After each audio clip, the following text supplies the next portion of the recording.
Hello everyone, welcome back to my channel. আশা করছি সবাই অনেক ভালো আছেন। আজ আপনাদের জন্য নিয়ে এসেছি আমাদের অনেকেরই খুব পছন্দের একটা রেসিপি, আর সেটা হলো তিলের খাজা।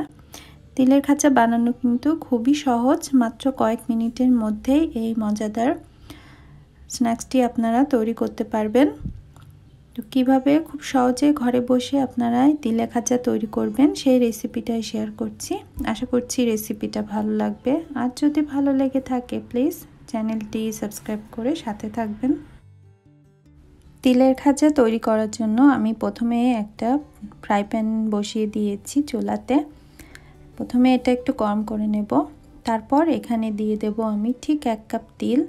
আর তিল তো যে কোনো সুপার স্টোরে ইজিলি পাওয়া যায়। আমি দিয়ে দিলাম 1 কাপ তিল। এবার চুলার আঁচ একদম লোতে করে দিয়ে ভাজতে হবে নেড়েচেড়ে অনবরত।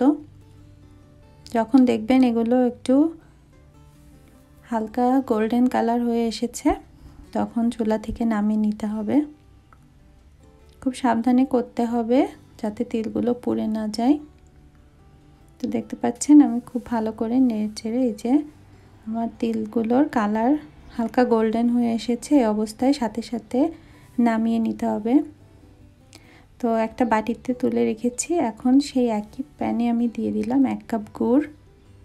আপনারা চিনি দিয়েও করতে পারেন, তবে পরিমাণটা কিন্তু 1 কাপ তেল নিলে 1 কাপ চিনি বা 1 কাপ গুড়ই দিতে হবে। এবার এই গুড়টাকে খুব ভালো করে জাল করতে হবে। এখন আমি এখানে দিয়ে দেব 1 চা চামচের মতো ঘি। ঘিটা দিলে এই তিলের খাজা থেকে খুব সুন্দর একটা ফ্লেভার আসবে, তবে এটা অপশনাল, নাও দিতে পারেন। তো ঘিটা দিয়ে আমি এবার খুব ভালো করে নাড়তে থাকবো গুড়টাকে। চুলার আঁচ এবার মিডিয়ামে করে দিয়ে খুব ভালো করে গুড়টাকে জাল করে নিতে হবে। ততক্ষণ জাল করতে হবে যতক্ষণ পর্যন্ত না এটা বেশ ঘন হয়ে আসে। তাছাড়া আপনারা একটা বাটিতে জল নিয়ে তার ভিতর সামান্য একটু গুড় দিয়ে দেখতে পারেন। যদি দেখেন এটা বেশ শক্ত হয়ে এসেছে তাহলে বুঝবেন এটা রেডি। এবার আমি এটাকে আরও বেশি টেস্টি করার জন্য দিয়ে দিচ্ছি সামান্য একটু নারকেল কুচি।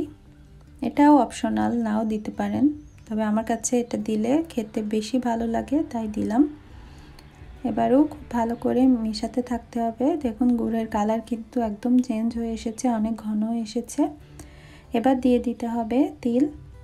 তো আমি সে ভেজে রাখা তিলগুলো দিচ্ছি আর মেশাচ্ছি। অবশ্যই দিতে হবে আর মেশাতে থাকতে হবে, নাহলে কিন্তু একসাথে একই জায়গায় দলা হয়ে যেতে পারে। এবার চুলার আঁচ একদম লোতে করে দিয়ে অনবরত নেড়ে চেড়ে মিশিয়ে নিতে হবে। আর দেখবেন তিল দেওয়ার পরে কয়েক মিনিটের ভেতরই এটা একদম ঘন হয়ে আসবে। তো মেশানো হয়ে গেলে চুলাটা অফ করে দিবেন। তারপর এটাকে একটা প্লেটে নামিয়ে নিতে হবে। তো এই যে দেখতে পাচ্ছেন একদমই ঘন হয়ে এসেছে। তো আমি চুলাটা অলরেডি অফ করে দিয়েছি। এখন আমি এটাকে একটা প্লেটে নামিয়ে নেব।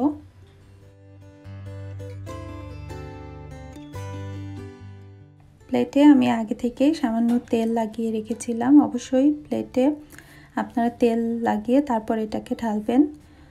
এছাড়া আপনারা বাটার পেপারও ইউজ করতে পারেন। যেটা ইউজ করেন না কেন তার উপর অবশ্যই তেল লাগিয়ে তারপর এটাকে ঢেলে দিবেন, তাহলে সহজে ঠান্ডা হয়ে গেলে এটা ওঠানো যাবে। তো দেখতে পাচ্ছেন আমি চারদিকে খুব ভালো করে একটু ছড়িয়ে দিচ্ছি যাতে করে সব সাইড একই সমান থাকে।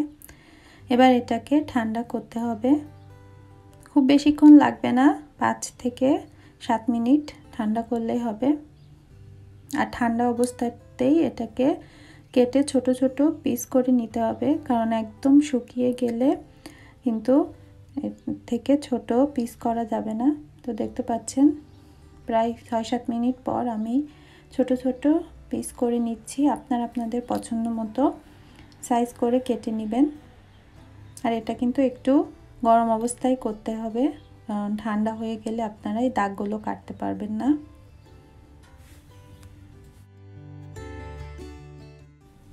একদম ঠান্ডা হওয়ার পর দেখতে পাচ্ছেন আমি টুকরোগুলো এভাবে একটা প্লেটে সাজিয়ে নিয়েছি। তৈরি হয়ে গেল দারুণ মজাদার তিলের খাজা। অবশ্যই আপনারা বাসায় একবার ট্রাই করে দেখবেন। বানানো খুবই সহজ আর খেতে কিন্তু খুবই টেস্টি। যদি রেসিপিটা ভালো লেগে থাকে প্লিজ একটা লাইক দিবেন আর চ্যানেলটি সাবস্ক্রাইব করে সাথে থাকবেন। দেখা হবে অন্য কোনো রেসিপি নিয়ে। সেই পর্যন্ত বাই বাই।